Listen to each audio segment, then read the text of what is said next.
lattices and their algebraic properties. We have already seen in Henrik Jürgen's talk on Monday that sometimes animals play a certain role. So there were snakes and snails and other creatures of that ilk. And today I thought I would talk a bit about spiders.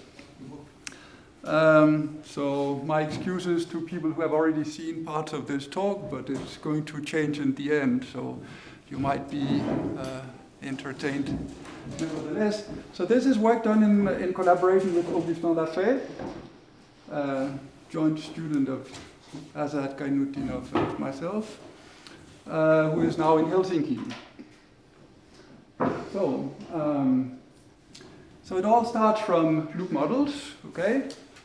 So loop models, they are models of self-avoiding simple curves in 2 dimensions that you can make on lattices.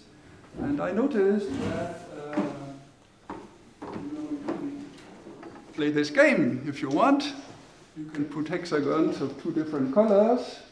And the stuff that separates the 2 colors of hexagons are precisely the loops that are most well known in statistical mechanics. So in physics, they can represent various things: polymers, when you take the loop weight to 0, level lines, and also they have a role in a variant of the integer quantum Hall effect. So they describe electron gases, and they are related to all kinds of interesting structure. There's of course integrability. We'll be back to come back to that. Knot theory, algebras, of course, categories, and they are attacked from many different sides with various approaches, including lattice approaches and continuum approaches like conformal field theory, the conformal loop ensemble, the Schramm-Löwener evolution, and so on. So here are those domain walls that I talked about. So you could imagine that outside it's white, inside it's black, and then it's like a game of hex. So the general setup is like this. You fix some lattice. It consists of nodes and links. And then you place bonds on some links so that they form loops. You give a weight per bond, x, maybe further local weights if you want. And then you give, more interestingly, a global weight for every loop. And it turns out that this model here is very rich. It has been studied by many people, also people in this room in various contexts. And when the loop weight is less than or equal to 2, then there are 2 critical points. There is a dense and a dilute critical point. And so if you just play hex, then what you find is the dense phase transition point of n equals to 1, which is also known as side percolation on a triangular lattice. And the continuum limit, of course, is a compactified free bosonic field that can be described by a Coulomb gas.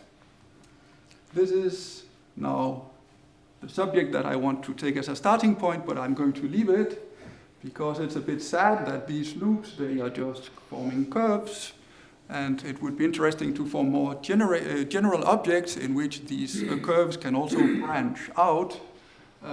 So we are going to allow for bifurcations or branchings, if you want, and give them certain weights. But to do that, we need to come to grips with something very fundamental, which is, in the loop model, it was very clear that we could see to each loop we should give it some weight. There is just one topological thing that a loop can do, at least on a disk. But if you allow for bifurcations, then it's less trivial to find out what weight to give to a connected component of a web. Okay, so motivations come from various areas. So more complicated statistical mechanics systems, describing domain walls in spin systems in which there are more than 2 states, called for webs. And they have also been used to describe topological phases in certain works. And the ingredient that I want to import here is that they have actually been studied in invariance theory by Cooper-Berg and his collaborators, and later people. For some reason it looks like they have not played such a big role in statistical mechanics, and so this is what I want to set up here. So here are two configurations of a three-state Potts model. Okay, so you color your hexagons now with three different colors, and you define two small neighborhoods A and B. And now you want to study correlation functions in this model. So one thing that you could envisage asking for is that A and B are connected with a cluster of red color and another cluster of blue color. And in between those two clusters, there is going to be some kind of interface drawn schematically here on the right-hand side. And this interface can be very thin, because since red and blue are different colors, it can be just one link. So this I will call a thin domain wall. In the other picture here, I have two different clusters of the same type, blue, and in between there's some kind of foam of red and green, and also with blue islands inside. And this kind of domain wall cannot be thin, because it has to pass through some different color, otherwise the two blue clusters would be the same, which is not what I want. So this is a thick domain wall. So part of our original motivation was to try to study such domain walls. And you see that in both cases, you get some kind of cubic graph. And that cubic graph is the main object of studying what follows. So how do we define a good model of webs on a lattice? And we use it to find critical behavior like fractal dimensions of domain walls or of a piece of web, and also, well, other questions. And in mathematics, what is the correct algebraic construction that will allow for bifurcations? Also, loop models, as most of you will know, they have an underlying USL2 symmetry, and it's sort of interesting to try to imagine how can we get USLN. Some of you will know that this is possible within loops. There are certain fully packed loop models that can realize UQSL3 and even UQSL4, depending on which lattice you place them. But another option is to sort of go out in a different direction and quit the loops and do webs instead. So in the first part of the talk, I'm going to be focusing on a web model coming from the so-called A2 spider of Kuperberg, and it will turn out to have an UQSL3 symmetry. So I fix the same setup as before, almost. So we start from a hexagonal lattice. It has nodes, it has links. And the configuration is obtained by drawing bonds on some of the links, but with some rules. The nodes can be incident on or have valence 0, 2, or 3 links. So before it was 0 and 2, that would give loops. But now it can be 3. However, it can never be 1, so it means that you cannot stop somewhere. You cannot just have some path coming out of a point without connecting to anything, but you can have a continuing path going through valence 2 vertices, or it can sometimes be valence 3, so it will split out and bifurcate. Moreover, I need to orient each bond, and the orientations, they are conserved at the 2 valent nodes, but when they come into a 3-valent node, either I will have 3 bonds coming in or 3 bonds coming out. That I will call sinks and sources. So it should look like this. So on the lattice, it looks like this. You see here's a pair of 3-valent nodes. Here with 3 arrows coming out, and here with 3 arrows coming in. And those arrows, they are conserved as I move along a strand. I can draw the same configuration sort of abstractly like a graph, So it's a closed, planar, trivalent, and bipartite graph. Bipartite because its vertices are bipartitioned into those that are sinks and those that are sources. So is that okay? Fine. I also need to fix an orientation for later use, which is pointing up, and that orientation is then for brevity called up. Okay, Kuperberg found out that there are some good rules for reducing any configuration to a number, just like we did for a loop model. So if there's a loop, we want to give a weight n to a loop, and this sounds so trivial. But now for these configurations here, it's not so obvious that if I give you an arbitrary planar, cubic, bipartite, closed graph, that there exist local rules that will reduce any such graph to a uniquely determined number.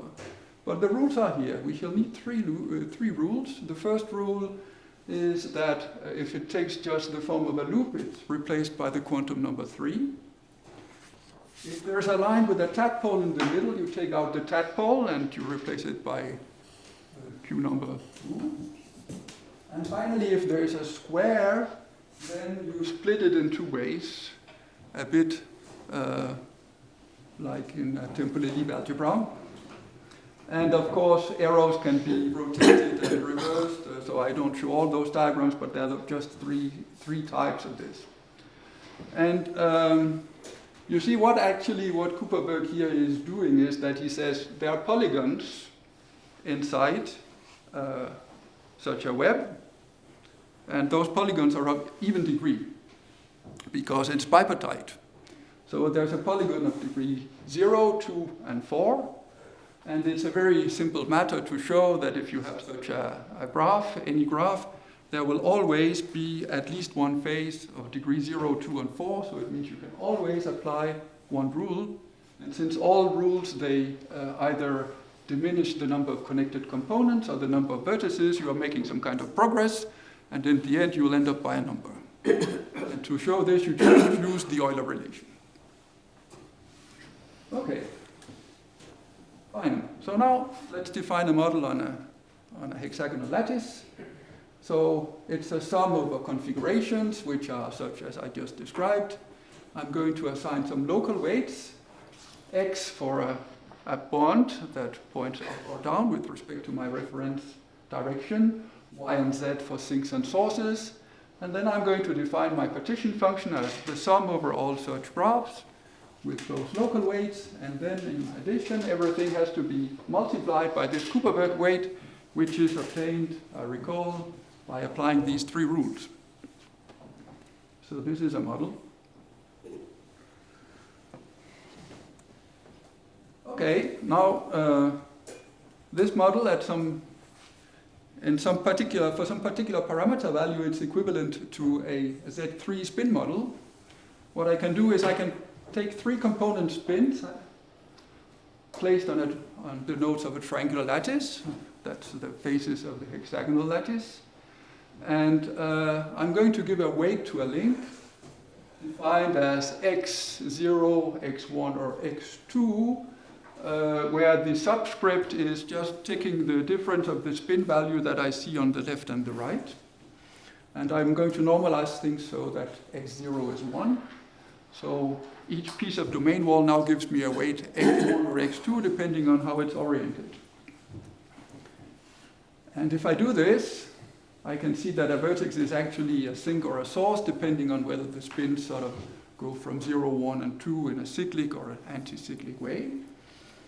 And in the end, the partition function for such a model is going to be 3 times the sum of those same diagrams that I had before, times the local weights, x1 and x2, raised to the power of as many times as they occur. Well, this would be equivalent to the web model if ever this non-local part of the weight times the weights of sinks and sources could be massaged so that it would be 1, regardless of what configuration I looked at.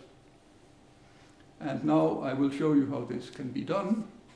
This requires you to take a special point. You need to put q equals to exponential I pi over 4, and also you need to take the sink and source weights to be something particular. If you do that, you just take the preceding 3 rules and make a little difference. You sort of put also in your rules, you put these local sink and source weights. You absorb them into the vertices. The rules are going to look much simpler because the q number 3 is equal to 1 at this special rule of unity, and the q number 2, that's square root of 2.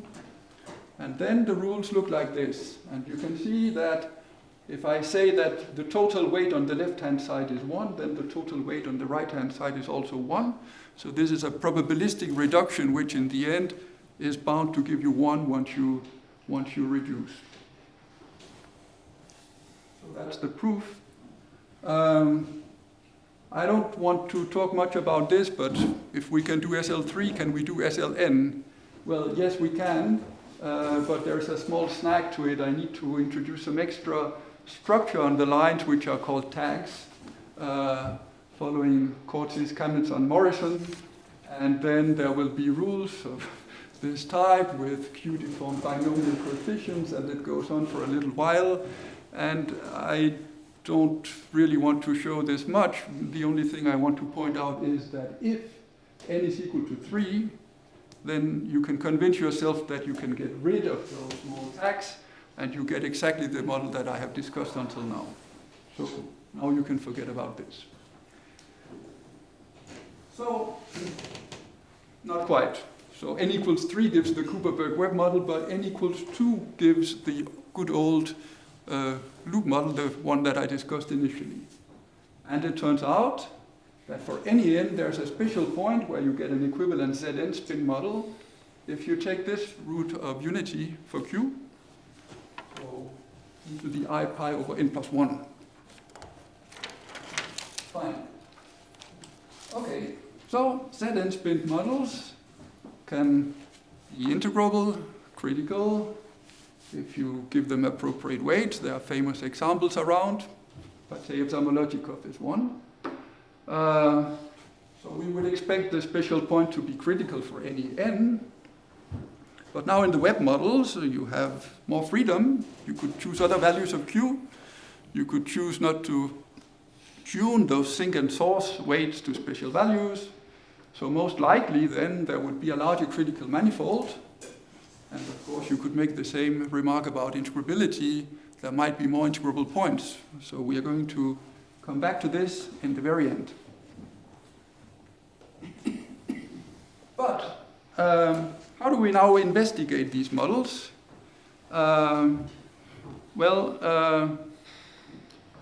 Investigating just the loop model just per se is not so simple. It's much easier if you transform it into a vertex model. And in favorable cases, as almost all of you know, it can be transformed into a 6-vertex model. And this is how the loop model is usually studied. It's related to an XXZ spin chain, and then you can do integrability, and then you are very happy, and you produce a lot of results. But now this non-local part in the Webb model is a little bit bothering, because how can I transform this into a vertex model with local weights? This is not so simple to see straight away if this is possible. Now, the next part of my talk is to show that it is possible to localize completely this model at the expense of introducing a suitable vertex model. And this locality in the end will enable us to define a well-defined transfer matrix or with an R matrix. And it's good for both studying the model in various ways, including even numerically, to make contact with integrability and so on. And also the vertex model formulation is good if you want to find the field theory that describes the critical manifold, because if you have vertices, then you can make an equivalent height model, a bit like Volodya showed in his preceding talk for some case. So here is then the local reformulation. So the basic idea is you take your bonds, And you decorate them with an extra degree of freedom, which is going to be 3 different colors. Say red, blue, and green. And the way this should be done is such that if I sum over the colors, I should get back my original model. And once I have my colors, now every link can be in 7 different states, because it could be empty, or it could carry something that was oriented up or down. And the up and down can now be in 3 different colors. 3, 6, plus 1, 7. So here is what it would look like. So I have 3 different colors now of oriented links. And you can recognize again the sources and the sinks. And the sources of the sinks, they now have an extra constraint, which is that 3 different colors need to meet at those places. And in addition, colors, when I just go through 2 valent vertices, they are conserved. So this is how it looks like.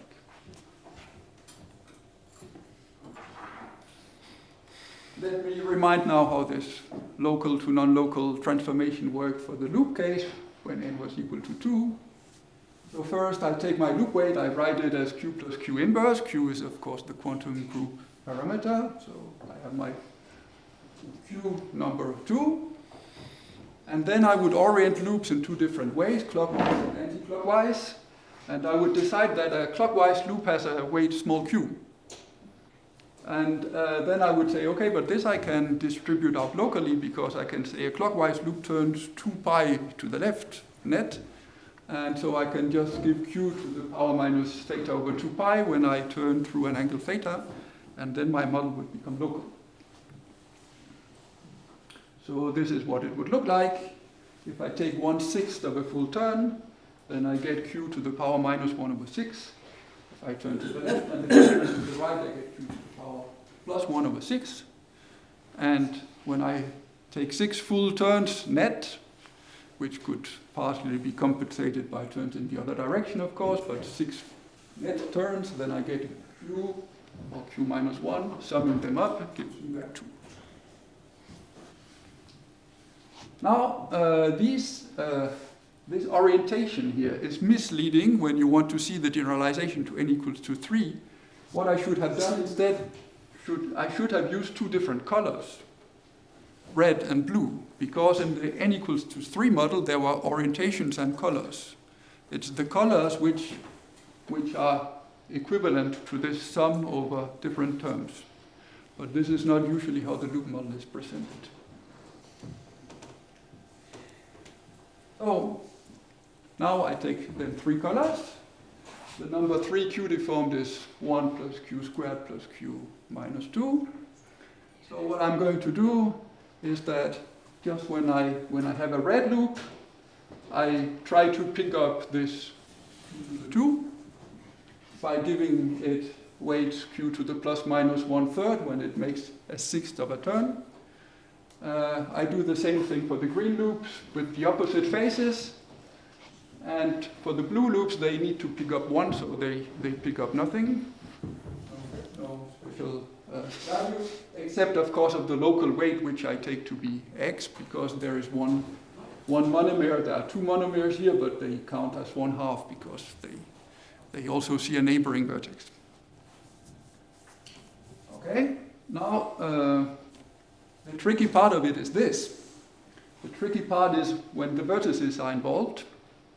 So I will now claim that when the vertices are involved, you are going to get q to the plus minus 1 over 6 in a very particular way. And this is not so easy to see why this will do the job. Because it has to be, the first part here is obviously compatible with the first rule that we had, the one that told me that the q number 3 should give the weight of a closed loop. That was rule number 1. But rules number 2 and 3, it's not at all sure that they are respected.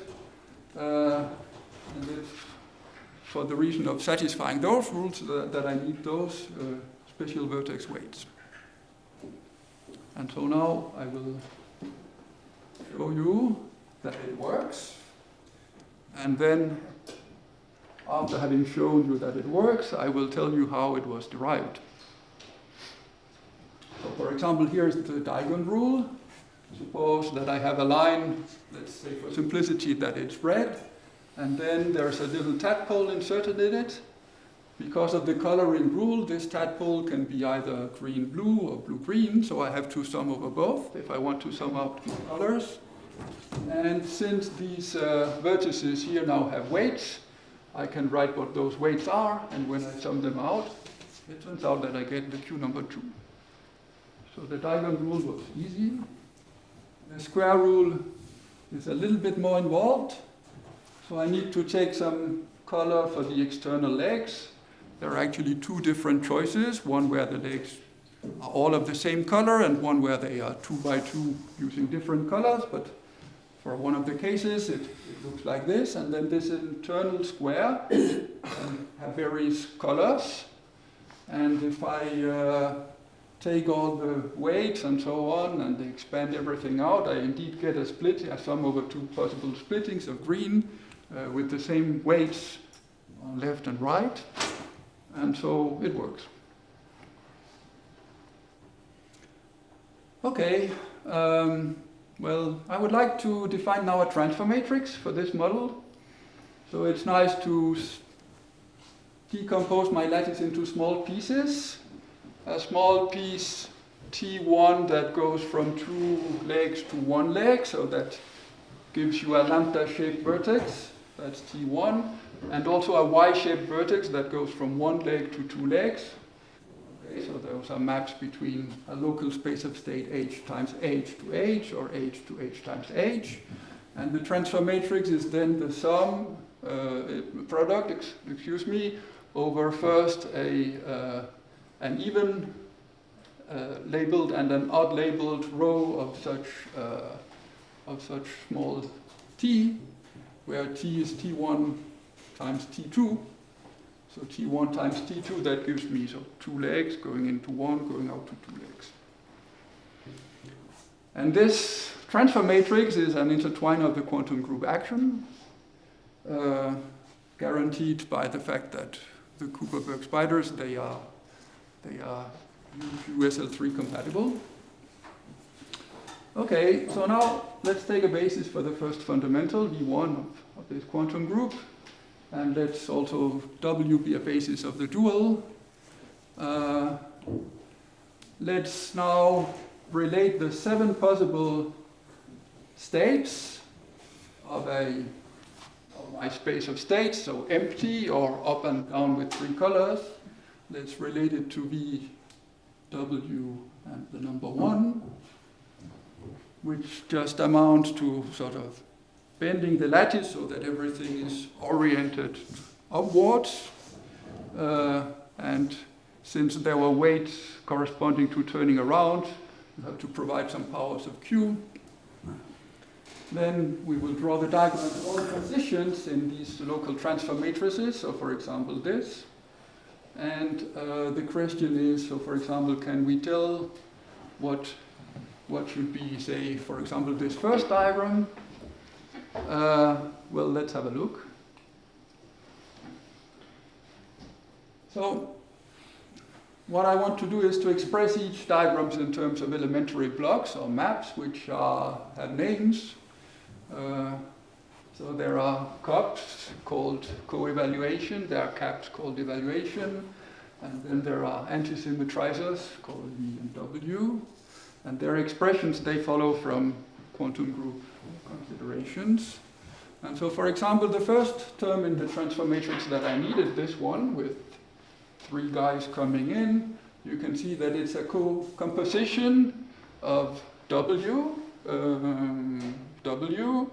with the co-evaluation map, which is this one. And this is the same for all diagrams, that they can be decomposed into these small elementary maps here. And if I express now everything in the basis of 2 legs go to 1, That is to say, from V1, V1 to V1 star.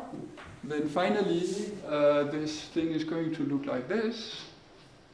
And you can see I have a matrix here of size 3 times 9, containing a total of 6 non-zero elements, which of course correspond to the 6 possible ways that you can color with 3 colors, 3 factorial. And you see here that there will be some q to the power 1 over 6 and q to the power minus 1 over 6. And if you didn't get too bored by all my prose, you would say this looks familiar, because some time ago I told you that the overarching result was that the weights should be like this. And you can read off that they indeed are. So this is the proof. Okay, and it's invariant under rotation, so I drew 2 groups for sources and sinks, so there are twice as many diagrams as you would see here, but each of them come with multiplicity 3 because they have to be turned around. So, the summary of this technical part is that the diagrams are intertwiners of UQSL3, and we can compute all the elements of a transfer matrix in this way. And if we wanted to know something about critical behavior, we could now just say, let's diagonalize the transfer matrix, for example, numerically. And it would be even better, of course, if later on there turned out to be some integrable structure that would allow us to do such in an analytic way. Let's do it in small steps. Okay, I want small technical point. I want to use instead a slightly different geometry for constructing my lattice because it's more efficient from a numerical point of view. And so this is my transfer matrix. And from the transfer matrix for a system with L, with periodic boundary conditions, I can find the effective central charge by using these usual formulas for finite size corrections. And this is now how it would look like. So I have taken some choice of q. It could be any choice, but e to the I pi over 5 just because it's a sufficiently ugly number. On the x-axis I have square root x, on the y-axis I have y. And the color coding tells me what is the central charge measured by comparing a system of size 5 and 6. And you see that there is a big plateau here where the central charge is around 0.8. And there is a line here where the central charge is not so clear, but I claim that it's around 1.2 because now I'll show you a blow up of this region. And so you see there's sort of a mountain ridge here where the central charge is close to 1.2. And my claim is that these values are not just 0.8 and 1.2, they are 4/5 and 6/5. I'll come back to this. How do you see on the size 5 that it is linear, not exponential? That of course, you have to do it for more than 2 sizes and compare and see that it doesn't change a lot. And even if it didn't change a lot, you could also... It seems to me that for the length of the size 6 and less than 6, it's very hard to make a prediction of the finite size correction. That's sure. I mean, fortunately, we have a lot of experience for very similar looking models where the size can be taken much larger. And so there is... I mean, with accumulated experience, there are good reasons to believe that we understand more or less what are the error bars of the things that we find. But you are right, it's a pity that we cannot do size 20, for example, but the local space of state is big here. There are 7 states per link. we are talking about 7 to the power 6 for the dimension of such a transfer matrix, which is a fairly large number.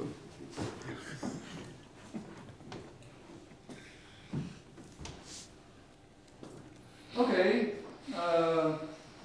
well, now that we have a height mapping, well, we almost have a height mapping, right? Because we have three colors of edges, and there is a constraint, which is that if I want to define heights on the dual lattice, then when I turn around one of those sinks or sources, the height difference related to the three different colors have to sum up to 0. So that means that my height, they live on the weight lattice of A2. So I have a two-dimensional height model, so it's reasonable to suppose you can just do the usual Coulomb gas trick and compactify two bosons on the root lattice of SL3. And if you do that, you find that the central charge should have such an expression with the coupling constant having such an expression here. I skip a few details, but if you take now Q equals to the I pi over 5 as in our numerical figures, you find that there are two values of the central charge, which are 6 over 5 and 4 over 5, corresponding to a dilute and a dense phase. So now I'm more confident in these values. And if you take this special point, the one that became a Z3 spin model, and if you insert again the relevant coupling constants, then you find that the central charge is either 4/5 or 0. And those two values I rather like, because they can be identified with a critical three-state Potts model and some infinite temperature point. Just in the same way that when you have loops in the O1 model, okay, O1, that means that the spatial Q was Q to the I pi over 3, then I would either have a critical Ising model or an infinite temperature Ising model, which is the same as side percolation.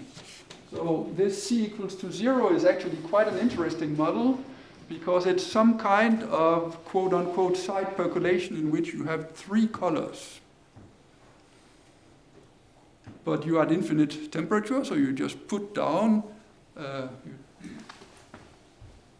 this game here, and you ask the developer of this game to provide you with three different types of tiles, and you are just allowed indiscriminately to put them down with no special non-local weights. Okay, fine. What now about integrability? So this loop model is known to be integrable in both the dilute and dense phases. There's an interesting story behind this. So in Nienhaus's famous 1982 Physical Review Letters paper, he introduced such a loop model, and he also introduced corresponding vertex models. And he sort of postulated that there was a special way of making the model critical, and in which case it would somehow to relate to a three-coloring model. And Alan Sokal desperately tried to get Baxter interested in this problem, and in the end he succeeded, and Baxter acknowledges it in the introduction of his paper, because Baxter originally seemed to believe that this was just another way of having a sort of solving a Potts model, but it's not really the same thing, and so he actually wrote even two papers about it. Anyway, so much about that story. For the web model, I will now tell you that we have actually studied three different rank 2 models, all of which were initially considered by Kuperberg in his paper on invariance theory. So the one that I have been discussing all along is the one where the vertices take these two forms here, sources and sinks. It's an A2 web model.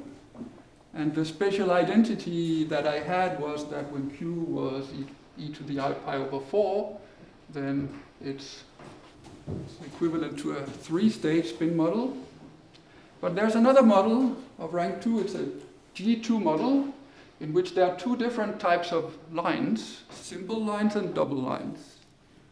And those lines, they don't have any orientations yet. So now you can form, again, cubic graphs, but they are not necessarily bipartite anymore, and they can have double edges.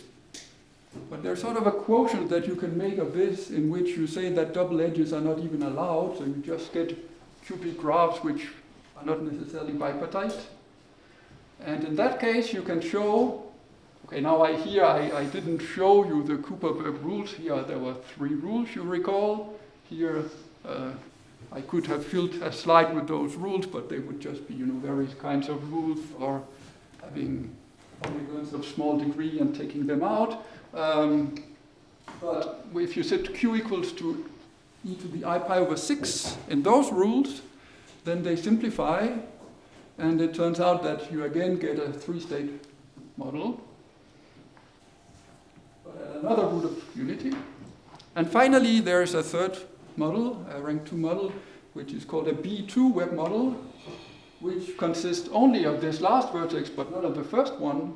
So always 2 simple lines become 1 double line. And this model also has a special point, Q equals to e to the I pi over 4, where it becomes equivalent now to a 4-state model. So all these 3 different kinds of spiders, they satisfy some relations. And they, again, naturally lead to nice models on a hexagonal lattice that we can try to study. Now, to discuss the integrability aspect, it's basically like before.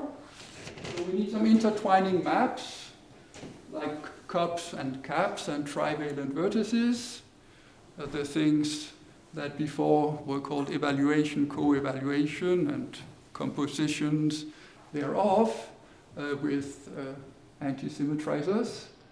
And for A2, I have already explained in some details that we have a 7-dimensional representation corresponding to fundamental and dual, 3-dimensional representations of UQA2, and trivial, corresponding to empty space. So a total 7-dimensional representation involving those highest weights, W1 and W2. For G2, it turns out that we will need an 8-dimensional representation, a 7-dimensional fundamental for G2 and trivial. And finally, for B2, the local space of states will have dimension 10, because now we need to take 2 inequivalent fundamental representations with highest weights W1 and W2, which are not of the same dimension, 4 and 5 dimensions. So we have 4, 5, and 1, giving a total of 10. I am completely fine. Thank you. So there will be questions also. So the general strategy for identifying the integrable R matrix is as follows. So I'm going to consider in turn actually 4 different cases. First, a test case, which is the Nienhaus dilute loop model corresponding to an A1 local space of states, right? Because loops can be oriented up and down. That's all they can. And then the 3 cases that I'm really interested in, A2, G2, and B2, will then be considered in turn. And so the reason that I have the test cases is that I want to assess if this method here can correctly retrieve this well-known integrable model that is underlying the loop model, because if it cannot, there's little reason to believe that we can get much further. So the first part of this setup is to guess Now, a quantum affine algebra, say U with T deformation parameter of X tilde and some twists, that contains as a Hopf algebra the non-affine quantum group that describes the local space of states of the web. And in practice, what we want to do is that we try to identify an affine Dynkin diagram X tilde that reduces to the simple Dynkin diagram X upon erasing one node. So after extensive searching, we find out that this will do the job. So what is written here in blue color is the simple Dynkin diagram. And then there's an extra node in the affine diagram. And the idea is to try to treat everything so that you get from the affine to the non-affine case by summing out one node. And so in the end, for example, the integrable model that corresponds to our test case A1 is going then to be lifted to A22, which is a well-known result. And in the other cases, A2, G2, and B2 are going somehow to be lifted to G12, D43, and A42.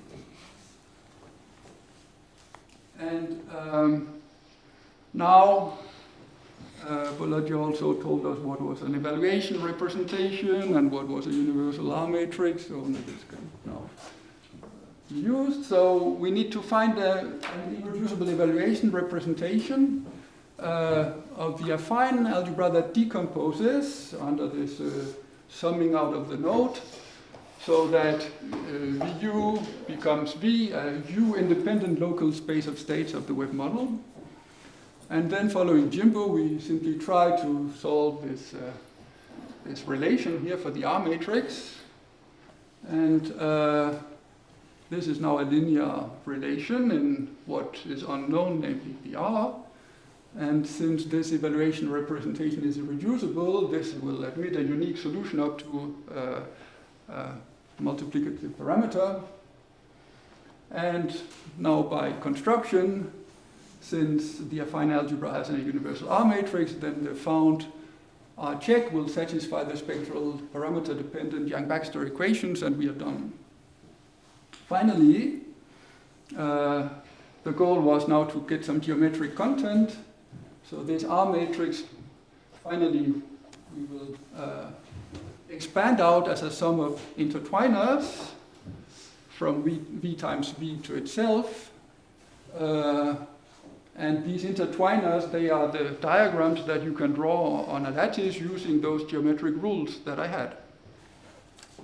So, for example, for my test system, the one of the dilute loop model, if I expand this out in terms of the intertwiners, then I'm going to get 9 diagrams, familiar from this Nienhaus model, with the corresponding weights.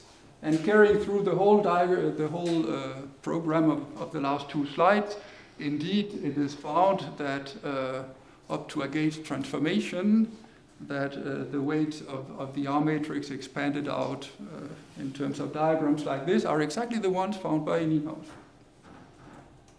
And finally, to put it on the given lattice, because everything, integrability likes square lattices, and I like the hexagonal lattice.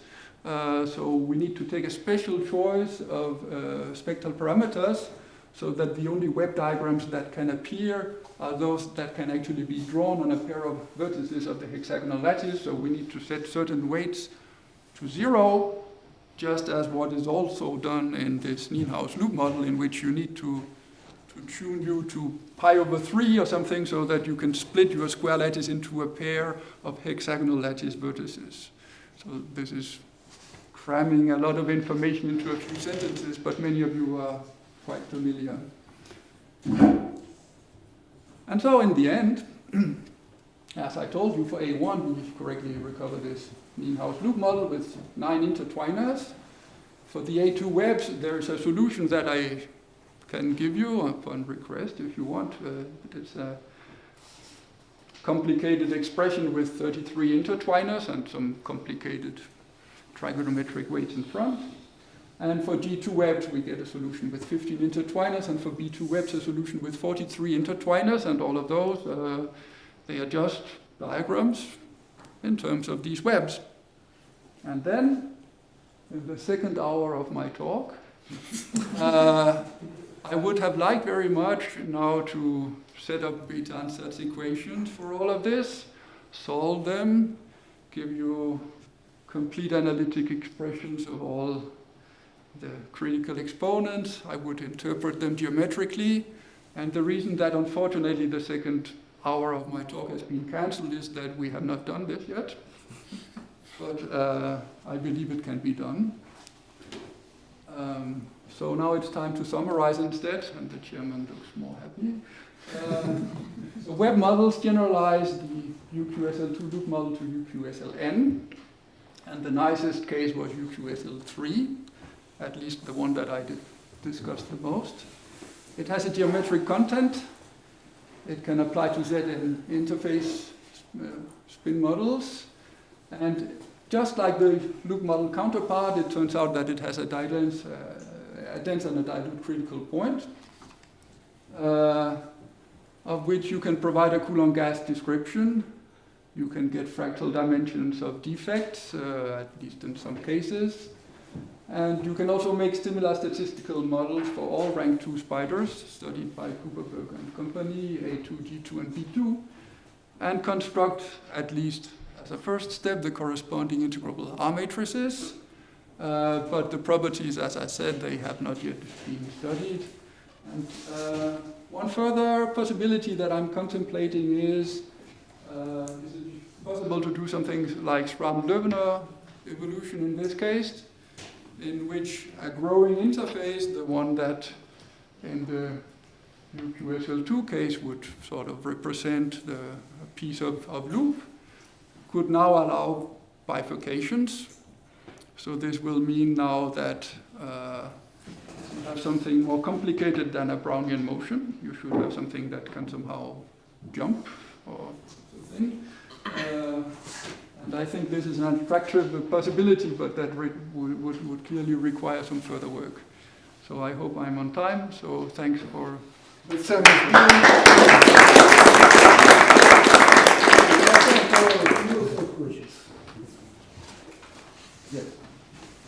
So there's a paper from the 90s by Barnard, Nienhuis, and I think another author, where they give a list of... Thetan.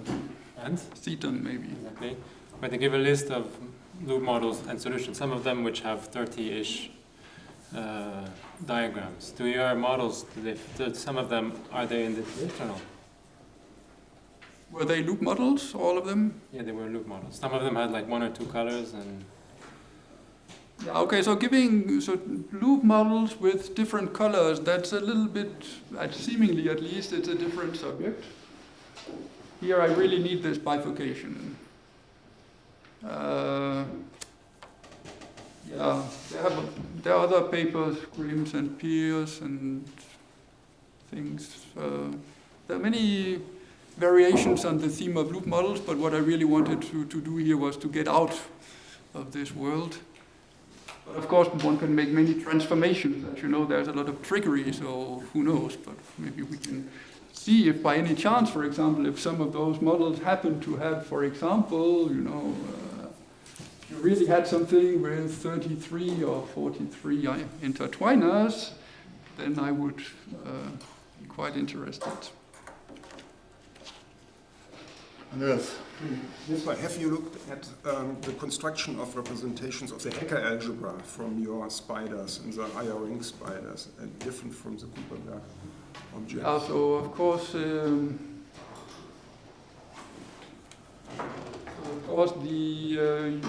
A2 case is just some higher Hecker quotient. So indeed, I mean, we have a lot of work also on the algebraic side in terms of generators. So basically, okay. I mean, you know this, right? Now you should get used to this, and this instead. So you can have two types of generators, and you see this guy here covers 3 consecutive sites. So this is your sign that you are taking higher quotient of Hecke. And also this, so this is again for the A2 case. In all fundamental representations, if you want to take instead alternating representations, I can also offer, then the first would look like this, and the second would look like this. This is actually more interesting. And in the G2 and B2 cases, surely you can do something similar, which I would be happy to propose to a motivated student or something. So maybe I missed, where is the air matrix?